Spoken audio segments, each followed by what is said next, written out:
as we look around us and look out our doors, the everyday person, the everyday citizen finds himself strapped for cash, strapped for jobs, strapped for access, basically cut out and away from everything.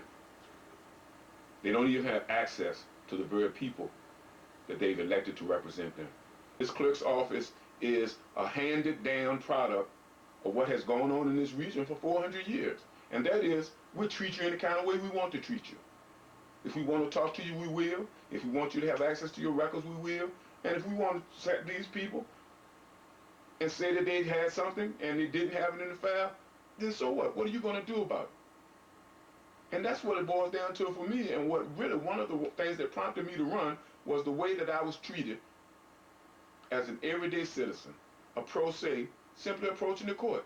Now, in my particular instance, I checked the record and checked the record, there's nothing. I went in and physically checked the record, there's nothing.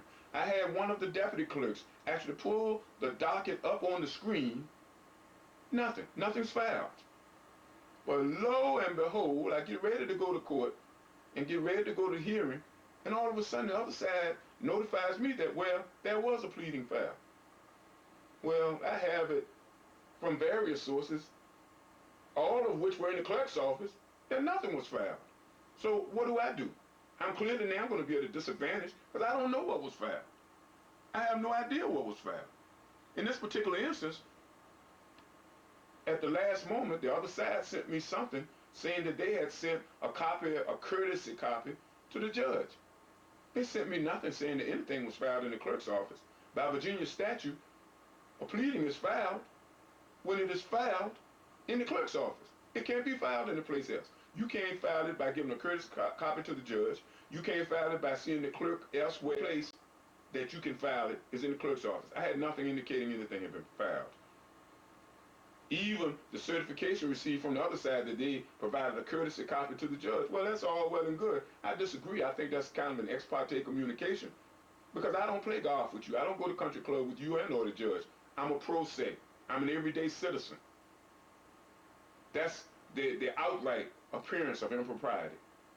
There's no way in the world that the judge or the judge's office or the courts, for that matter, should engender a climate wherein the wealthy clients, wealthy defendants, and the wealthy defense counsel feel at ease to circumvent the clerk's office and simply go and give a copy of the pleadings to the judge or the judge's secretary or anybody other than found it in the clerk's office. But to add insult to that injury, after none of these documents having appeared in the record and been verified as being in the record by none other than clerks and officers of the clerk's office, then only to show up in my record, this is serious business to me. And so I initiate a correspondence to the clerk. I asked Mr. Dean, where did these documents come from? When were they put in the file? When were they filed? No response. So I asked Mr. Dean again. On multiple occasions, I asked Mr. Dean, respectfully, cordially, but of necessity, where these documents came from. Mr. Dean has never responded. He has never explained, has never even opted to correspond with me about where these documents were and how they managed to just turn up in my records like that. When you're dealing with the court system that clearly is geared to ignore everyday citizens, I think as an everyday citizen and one who has recognized a growing necessity for everyday citizens to be able to navigate that court system and the clerk's office and any other office in the court, I think, and what I found in offering myself as a candidate, is the only way you're going to change that is to offer yourself as the candidate. Explain what you as an everyday citizen encountered and leave it on you, the voter, to determine if that's how you want that clerk's office run. In a nutshell, that's what my candidacy is about.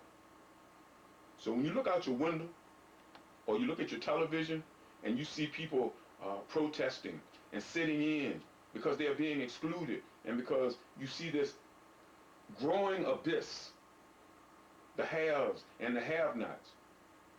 What I described to you is just such a situation. I, perceived to be a have-not, was not even entitled to a response from the clerk. Even though I paid my money to bring the action, I had standing to be there, and by all moral authority, had an entitlement to a response from the clerk, which was requested on numerous occasions. The current system of operation allows for the clerk to opt out of responding to any kind of inquiry if he so chooses. In this particular instance, I would dare say to you that he opted out because I'm viewed as a have-not. I'm a peon, or an informed peon, but nonetheless, what the clerk opted not to do in this instance is a clear indicator of what the climate that has gone on down there in that particular court for centuries has brought him to the point of believing he can get away with doing. And under no circumstances should any elected official ever believe unto himself that he or she has the power, authority, and audacity to ignore an inquiry from a member of the voting public. Fatal flaw.